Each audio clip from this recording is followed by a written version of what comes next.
नमस्कार, India voice पर बहुत स्वागत है आपका। मैं हूं आपके साथ प्रियंका मिश्रा। बुलेटिन की शुरुआत करेंगे ब्रेकिंग खबर के साथ। लखनऊ से खबर आ रही है, एसपी के ओबीसी सम्मेलन में जूता फेंका गया। एसपी के ओबीसी सम्मेलन में जूता फेंका गया। स्वामी प्रसाद मौर्य पर फेंका गया जूता। लखनऊ से ब्रेकिंग खबर, एसपी के ओबीसी पर सम्मेलन में फेंका गया जूता। स्वामी प्रसाद मौर्य पर फेंका गया जूता। पुलिस ने आरोपी को हिरासत में लिया। पुलिस ने आरोपी को लिया हिरासत में। एसपी कार्यकर्ताओं ने जूता फेंकने वाले को मिलकर पीटा। एसपी कार्यकर्ताओं ने जूता फेंकने वाले युवक को मिलकर पीटा। समाजवादी पार्टी के ओबीसी सम्मेलन में हुई घटना, तस्वीरें आप देख पा रहे हैं, ये तस्वीरें हैं। समाजवादी पार्टी का आज ओबीसी सम्मेलन था, उसमें वकील की ड्रेस में युवक अंदर आया था जिसने स्वामी प्रसाद मौर्य पर जूता फेंका है, जिसके बाद युवक की समाजवादी पार्टी के कार्यकर्ताओं ने घेर कर पिटाई की।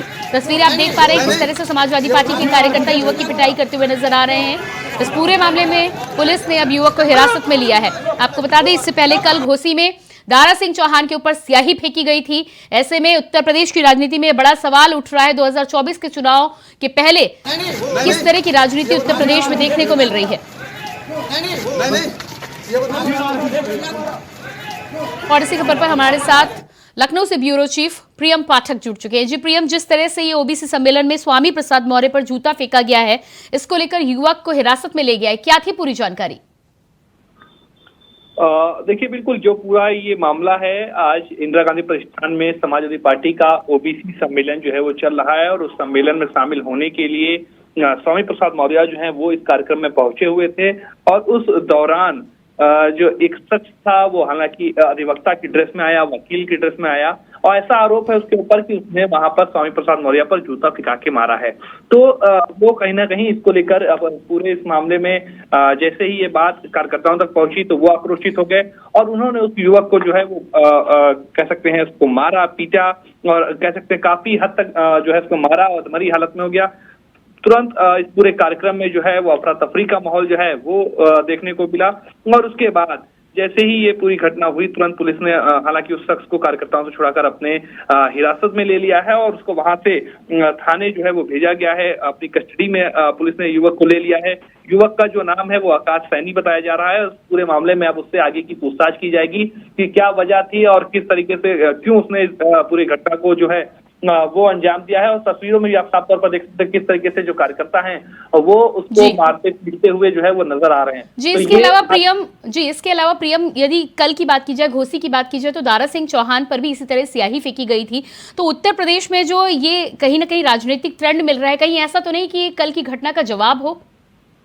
देखिए, चूंकि उत्तर प्रदेश के अंदर अभी अगर आप देखें तो घोसी विधानसभा की सीट पर उपचुनाव भी होना है। 5 तारीख को उसके लिए मतदान होगा और कहीं ना कहीं उसका असर 24 के चुनाव पर भी पड़ेगा। और माहौल पूरी तरीके से जो फिलहाल अभी है वो 2024 के लोकसभा चुनाव को लेकर है, चूंकि कुछ ही महीनों का वक्त बचा हुआ है। तो कहीं ना कहीं ये इस तरीके की घटनाओं के जरिए उसका राजनीतिक रूप से फायदा लेने की भी अलग अलग पार्टियां जो है वो अक्सर कई बार देखा गया है कि वो प्रयास करती हैं। हालांकि इस पूरे मामले में क्या सच्चाई है वो जब पुलिस इस पूरे मामले की छानबीन करेगी तब तस्वीर जो है वो निकल के सामने आएगी। लेकिन फिलहाल कह सकते हैं कि आज एक ये बड़ी घटना हुई इंदिरा गांधी प्रतिष्ठान में, जहां पर स्वामी प्रसाद मौर्य के ऊपर जूता फेंकने का आरोप फिलहाल इस शख्स पर लगा है। जी बिल्कुल प्रियम, तो आप इस घटना पर अपनी नजर बनाए रखिएगा, आपके पास वापस आएंगे। फिलहाल इस तमाम जानकारी के लिए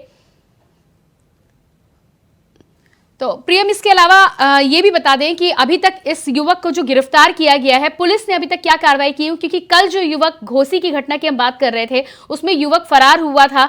जानकारी अभी तक ये है कि वो युवक अभी फरार ही चल रहा है, उसको लेकर पुलिस ने अभी कोई कार्रवाई नहीं की है। तो इस युवक को गिरफ्तार किया गया, आगे क्या लग रहा है आपको, क्या कुछ जानकारी अभी निकलकर सामने आ रही है?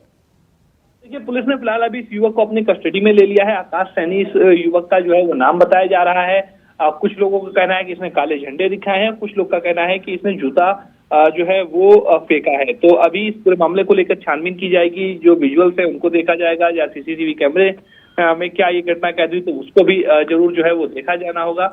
लेकिन फिलहाल अभी पुलिस ने इस शख्स को अपनी कस्टडी में लिया है। समाजवादी पार्टी के किसी नेता का भी इस पर कोई बयान आया है अभी तक? देखिए, अभी साफ तौर पर इस पे जो बयान है वो स्वामी प्रसाद मौर्य जो है वो खुद अभी अपना बयान जो है वो जारी करेंगे। उनका साफ तौर पर फिलहाल अभी जिस तरीके से उन्होंने कहा है कि ये कहीं ना कहीं ओबीसी पर जो है वो हमला है और ये लोगों को जो है वो दिक्कत हो रही, क्योंकि इस तरीके से पिछड़े वर्ग की आवाज को वो उठा रहे हैं, तो उसको दबाने की कहीं ना कहीं इसके जरिए कवायद की जा रही है। लेकिन अभी और भी बयान जो है वो देखने को, क्योंकि तुरंत की भी घटना है, तो जाहिर सी बात है कि अभी पूरी घटना को समझा जा रहा है, देखा जा रहा है कि क्या वजह रही, कि क्या इंटेंशन था इसके पीछे, उस शख्स का किस चीज से प्रभावित था, या किसी के कहने पर उसने इस तरीके की घटना को अंजाम दिया है। तो ये सभी चीजें जरूर जो है थोड़ा सा जांच का विषय होगी, लेकिन अभी फिलहाल जो कह सकते हैं वहां से पुलिस ने उसको हिरासत में लेकर। जी प्रियम, इसके अलावा कल की जो घटना हुई थी उसमें जो गिरफ्तारी अभी तक नहीं हुई है, बीजेपी साथ ही साथ उस युवक का कहीं ना कहीं ये भी कहना है कि बीजेपी की किसी नेता की तरफ से इस तरह की कारनामे करने की उसको हिदायत दी गई थी या निर्देश दिए गए थे। अब बीजेपी समाजवादी पार्टी पर भी इस मामले में आरोप लगाती हुई नजर आ रही है, तो क्या लगता है आपको कि अभी कुछ ही समय में फिर से एक बार आरोप प्रत्यारोप का दौर भी शुरू होने वाला है दोनों ही पार्टियों के बीच? देखिए, चुनाव जब नजदीक आएगा तो आरोप प्रत्यारोप के दौर का नजदीक आना जाहिर सी बात है, बहुत ही लाजमी है, और वो हर बार देखने को भी मिलता है। और ठीक उसी तरीके की तस्वीरें इस उपचुनाव में भी देखने को मिल रही। कल जिस तरीके से दारा सिंह चौहान पर स्याही फेंकने का मामला था, फिर स्याही फेंकने वाले युवक ने खुद बीजेपी के एक नेता का कहा कि उनके कहने पर उसने इस तरीके की घटना को अंजाम दिया, वो पूरा प्री प्लान जो था वो था। तो इसीलिए मैंने पहले ही आपसे कहा प्रियंका कि ये पूरे जो सभी तथ्य हैं वो जांच के तथ्य होंगे कि या ये अपने आप से आया है, किसी ने इसको भेजा है, क्या ये प्लान तरीके से पूरी घटना जो है वो हुई है, या उसकी व्यक्तिगत कोई नाराजगी रही है, किन बातों से वो आहत था। तो ये चीजें जरूर जो है वो जब उसमें पुलिस पूरे मामले में तहकीकात करेगी तो उसमें जरूर जो है वो साफ होकर, लेकिन फिलहाल अभी कह सकते हैं। बिल्कुल प्रियम, इस तमाम जानकारी के लिए आपका बहुत बहुत शुक्रिया।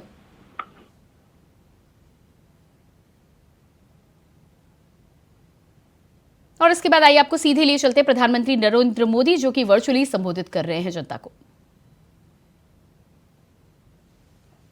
देश की शिक्षा व्यवस्था में ये बहुत बड़े बदलाव का आधार बनेगा। साथियों, जब सकारात्मक सोच, सही नियत, पूर्ण निष्ठा के साथ निर्णय होते हैं तो पूरा वातावरण सकारात्मकता से भर जाता है। अमृतकाल के पहले वर्ष में ही दो बहुत बड़ी सकारात्मक खबरें आई है। ये खबरें देश में कम होती गरीबी और बढ़ती समृद्धि का परिचय देती है। नीति आयोग की रिपोर्ट में आया है कि सिर्फ 5 साल के भीतर ही भारत में 13.5 करोड़ भारतीय गरीबी रेखा से ऊपर आ गए हैं।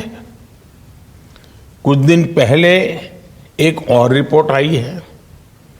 इस रिपोर्ट के अनुसार इस वर्ष फाइल होने वाली इनकम टैक्स रिटर्न की संख्या भी दूसरा महत्वपूर्ण संकेत दे रही है। पिछले 9 वर्षों में लोगों की औसतन आय में भारी बढ़ोतरी हुई है। आईटीआर के आंकड़ों के मुताबिक 2014 में जो औसत आय, एवरेज इनकम करीब 4 लाख रुपए थी, वो 2023 में बढ़कर 13 लाख रुपए हो गई है। भारत में लोअर इनकम ग्रुप से अपर इनकम ग्रुप में, लोअर इनकम से अपर इनकम ग्रुप में जाने वालों की संख्या भी बढ़ी है। ये आंकड़े उत्साह बढ़ाने के साथ साथ इस बात का यकीन भी दिलाते हैं कि देश के हर सेक्टर को मजबूती मिल रही है और रोजगार के अनेक नए अवसर बढ़ते ही चले जा रहे हैं।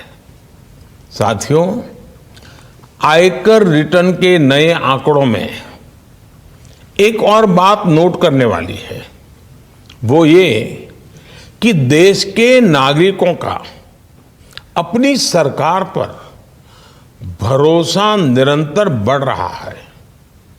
इस वजह से देश के नागरिक ईमानदारी से अपना टैक्स देने के लिए आगे आ रहे हैं, बड़ी संख्या में आगे आ रहे हैं। वो जानते हैं कि उसके टैक्स की पाई पाई देश के विकास में खर्च की जा रही है। उन्हें साफ दिख रहा है कि 2014 से पहले जो अर्थव्यवस्था दुनिया में 10वें नंबर पर थी, वो आज 5वें नंबर पर पहुंच गई है। देश का नागरिक वो दिन भूल नहीं सकता जब 2014 से पहले घोटालों और भ्रष्टाचार का दौर था। गरीब का हक उस तक पहुंचने से पहले ही लूट लिया जाता था। आज गरीब के हक का पूरा पैसा सीधे उसके खाते में पहुंच रहा है। साथियों, सिस्टम से लीकेज रुकने का एक परिणाम ये भी हुआ है कि सरकार गरीब कल्याण पर पहले से कहीं ज्यादा खर्च कर पा रही है। इतने बड़े पैमाने पर हुए इन्वेस्टमेंट ने भी देश के कोने कोने में रोजगार का निर्माण किया है। जैसे एक उदाहरण कॉमन सर्विस सेंटर का है। 2014 के बाद से देश के गांवों में 5 लाख नए कॉमन सर्विस सेंटर बने। प्रत्येक कॉमन सर्विस सेंटर आज कई कई लोगों को रोजगार दे रहा है। यानी गांव गरीब का कल्याण भी हुआ और रोजगार के मौके भी बने। साथियों, आज देश में शिक्षा, कौशल विकास और रोजगार, इन तीनों ही स्तरों पर दूरगामी नीति और निर्णय के साथ अनेकविध इनिशिएटिव लिए जा रहे हैं, अनेकविध काम हो रहे हैं। इस 15 अगस्त को मैंने लाल किले से पीएम विश्वकर्मा योजना की भी घोषणा की थी। ये योजना भी इसी विजन का प्रतिबिंब है। हमारे विश्वकर्मा साथियों के पारंपरिक कौशल को 21वीं सदी की जरूरतों के मुताबिक ढालने के लिए पीएम विश्वकर्मा योजना बनाई गई है।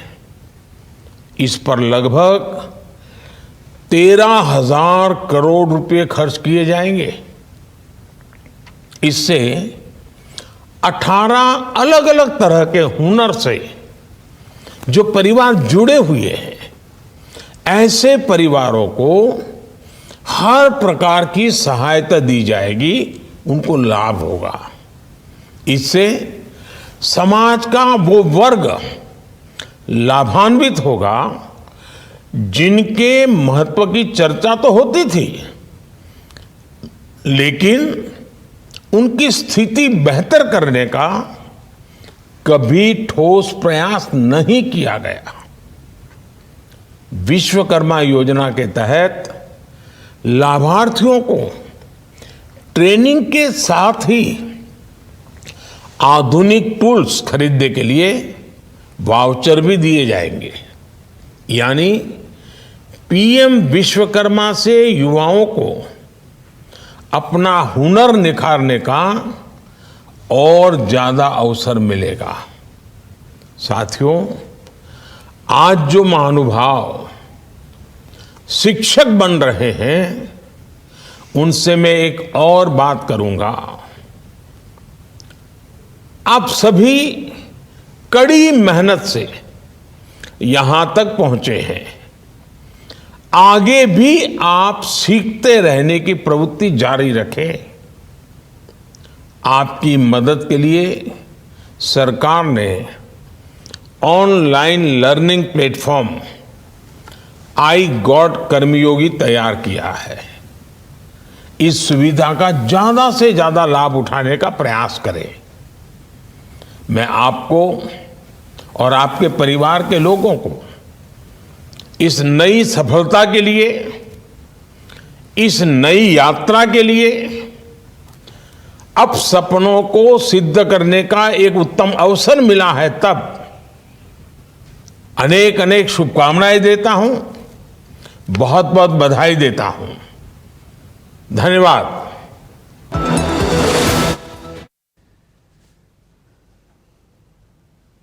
तो आप सुन पा रहे थे प्रधानमंत्री नरेंद्र मोदी को वर्चुअली जुड़े हुए थे। मध्य प्रदेश में जिस तरह से रोजगार मेला हो रहा है, ऐसे में प्रधानमंत्री नरेंद्र मोदी ने जनता को संबोधित किया। उनका कहना है कि पिछले 9 सालों में मध्य प्रदेश में लोगों की आय बढ़ी है। देश की अर्थव्यवस्था जो 10वें नंबर पर थी वो अब 5वें नंबर तक पहुंच गई है और आने वाले सालों में हम जल्द ही इसे 3रे नंबर की बड़ी अर्थव्यवस्था बनाने के लक्ष्य को लेकर आगे बढ़ रहे हैं। इसके अलावा उन्होंने रोजगार से जुड़े हुए प्रधानमंत्री विश्वकर्मा योजना का जिक्र करते हुए कहा कि इस योजना से काम करने वाले तमाम लोगों को लाभ मिलेगा। ऑनलाइन पोर्टल की भी जानकारी देते हुए प्रधानमंत्री नरेंद्र मोदी ने इस बात की जानकारी जनता को दी कि अधिक से अधिक लोगों को ये ऑनलाइन पोर्टल इस्तेमाल करना चाहिए, जिसके माध्यम से वो अपने कौशल को बढ़ावा दे सकते हैं और कौशल को बढ़ावा देने के साथ ही साथ अपने जीवन में आय के स्रोत को बढ़ा सकते हैं।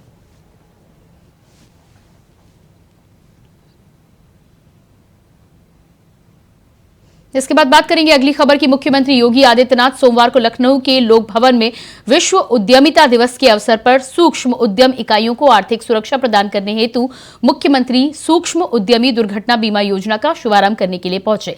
इस दौरान उन्होंने कहा कि यूपी देश का सर्वाधिक जनसंख्या वाला राज्य है। इसके बावजूद निवेशक यहां आना नहीं चाहते थे। लोग यहां आने से डरते थे।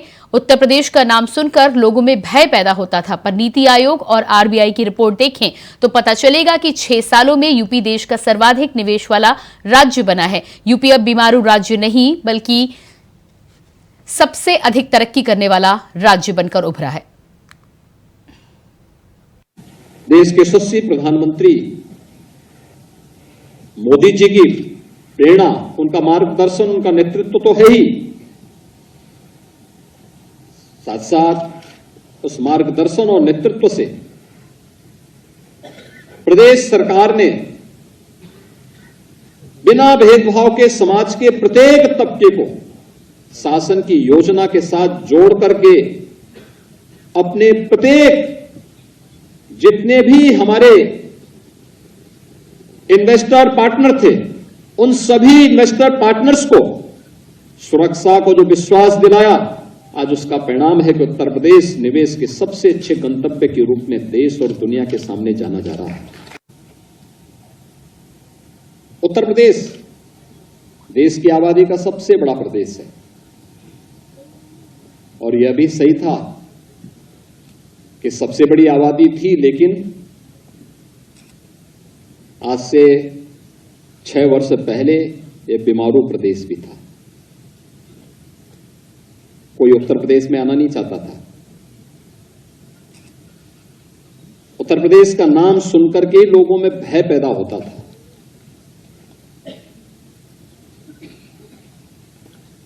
लेकिन आपने पिछले 1 सप्ताह के अंदर रिजर्व बैंक की, नीति आयोग की रिपोर्ट को आपने देखा होगा। ये रिपोर्ट क्या बताती है? उत्तर प्रदेश देश के अंदर सबसे अधिक निवेश करने वाला प्रदेश।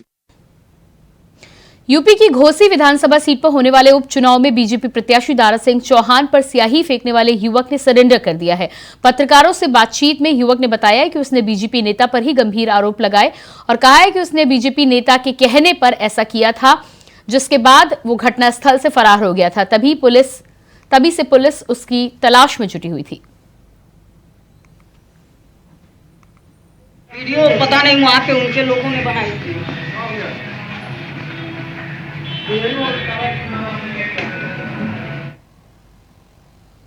स्याही फेंके जाने पर दारा सिंह चौहान ने समाजवादी पार्टी पर हमला बोला है। उन्होंने कहा है कि घोसी उपचुनाव में सारे समीकरण ध्वस्त हो गए हैं। ऐसे में हर धर्म का व्यापक समर्थन मिल रहा है और भारी मतों से बीजेपी जीतने वाली है। इसी बात से हताश और निराश होकर विरोधी इस तरह का काम करा रहे हैं। वहीं सपा नेता अखिलेश यादव ने पलटवार करते हुए कहा है कि अपनों ने ही अपनों पर दाग लगाया है। इन कांड में हर बार दोषी पकड़ा गया है, पर ये वाला हाथ क्यों नहीं आया। हारती हुई भाजपा सहानुभूति पाकर घोसी उपचुनाव जीतना चाहती है। ये खेल अब पुराना हो गया है, अब जनता सब समझती है।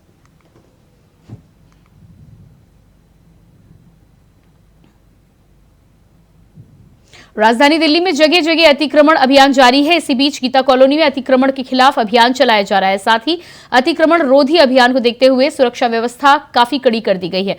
आपको बता दें कि अभियान चलाने के दौरान पुलिस हर जगह चप्पे चप्पे पर नजर रख रही है। आने जाने वालों पर कड़ी कार्रवाई की जा रही है ताकि कोई भी अप्रिय घटना ना घट सके।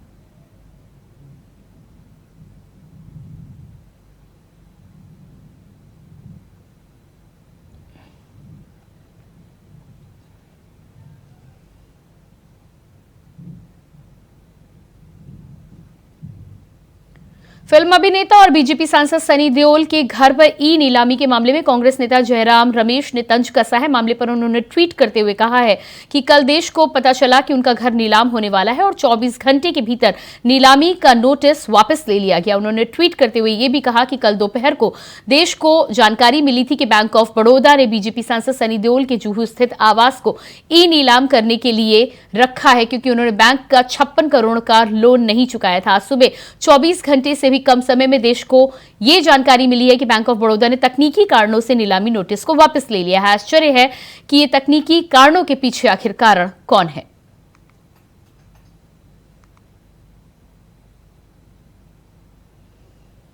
हरियाणा के आगामी चुनाव से पहले एक रैली के दौरान पूर्व मुख्यमंत्री भूपिंदर सिंह हुड्डा ने बड़े बड़े ऐलान किए हैं। उन्होंने गरीबों, किसानों, बुजुर्गों, महिलाओं के लिए चुनावी वादे किए हैं। उन्होंने कहा है कि हमारी सरकार आएगी तो इन सभी लोगों की मदद की जाएगी। हुड्डा ने यह भी कहा कि हमारे समय में जैसे ही किसान अपना दाना निकालता था सीधा मंडी में जाता था, अपना भाव लेता था। मैं जो कहता हूं वो करता हूं। हमारी सरकार आएगी तो बुजुर्गों की पेंशन 6,000 रुपए होगी, यानी हर रोज 200 रुपए मिलेंगे। बादल गरज रहे हैं, किसान खेत में उसकी फसल तैयार हो गई, दाने बाहर लिख रहा है, वो बाट देखा पोर्टल में कब नंबर आओगा, इतने नंबर आओगा तो भीज जाएंगे सारे दाने। ये कोई तरीका है? हमारे समय में जैसे ही किसान अपना दाना निकालता था सीधा मंडी में जाता था और अपना भाव लेके घर आ जाता था।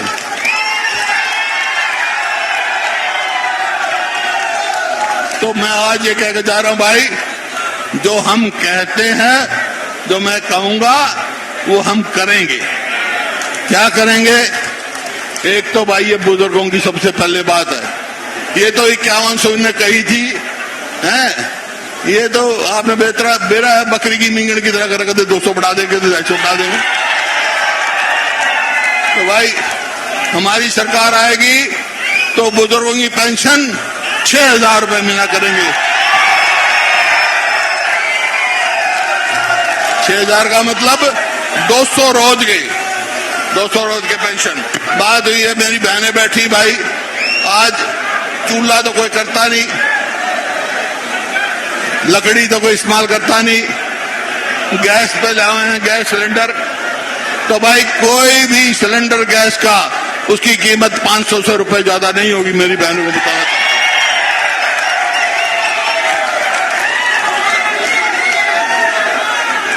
और हमने अपनी सरकार के समय में 3,82,000 100 गज के प्लॉट दिए, हजारों मकान बना के दिए।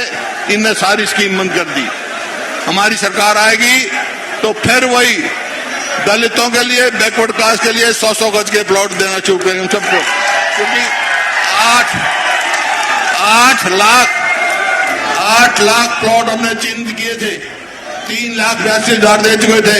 इनने एक प्लॉट दिया हो तो बता। तो हरियाणा के पूर्व मुख्यमंत्री भूपिंदर सिंह हुड्डा ने बड़े ऐलान किए हैं। बुजुर्गों को 6,000 पेंशन, 500 में सिलेंडर और 300 यूनिट फ्री बिजली की बात की है। फिलहाल इस बुलेटिन में इतना ही। खबरों के लिए बने रहिए इंडिया वॉइस के साथ। नमस्कार।